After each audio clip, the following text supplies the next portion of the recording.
வணக்கம். ஒரு நாள் நான் குடும்பத்தோட காயல்பட்டினம் பீச்சுக்கு போயிருந்தேன். பீச்சில் பார்த்தீங்கன்னா உள்ள ஒரு செப்பல் செருப்பு கடலுக்குள்ள இருக்குது.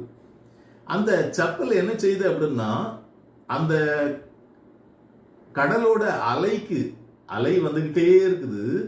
ஆனா இந்த செருப்பு மட்டும் மேல போகுது கீழே வருது, மேல போகுது கீழே வருது, மேல போகுது கீழே வருது. அந்த அலை வரும், மேல வரும்போது மேல வருது, கீழே வரும்போது கீழே வருது. மிகப்பெரிய தத்துவம் வாழ்க்கையில் பாருங்க. நம்முடைய வாழ்க்கையில் சில நேரங்களில் மகிழ்ச்சியும் வரும், சில நேரங்களில் துக்கமும் வரும்.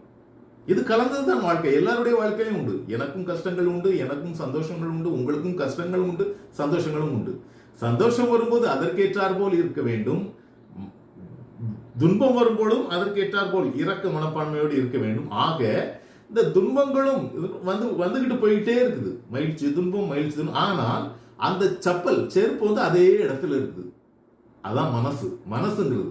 மனது மகிழ்ச்சி வரும்பொழுது மிகவும் பூரிப்பாகி விடக்கூடாது, துக்கம் வரும்பொழுது மிகவும் டிப்ரெஸ் ஆகி விடக்கூடாது. அதே நிலையில் இருக்க வேண்டும். மகிழ்ச்சி வரும்போதும் அதை பொறுத்துக்கொள்ள வேண்டும், துக்கம் வரும்பொழுதும் பொறுத்துக்கொண்டு அதே நிலையில் இருக்கும் பொழுது நம்முடைய வாழ்வில் மிகப்பெரிய சந்தோஷம் அமையும். இது உலகளவிய தத்துவம்.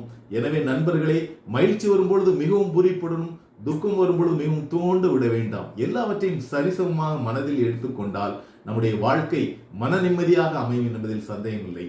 நன்றி.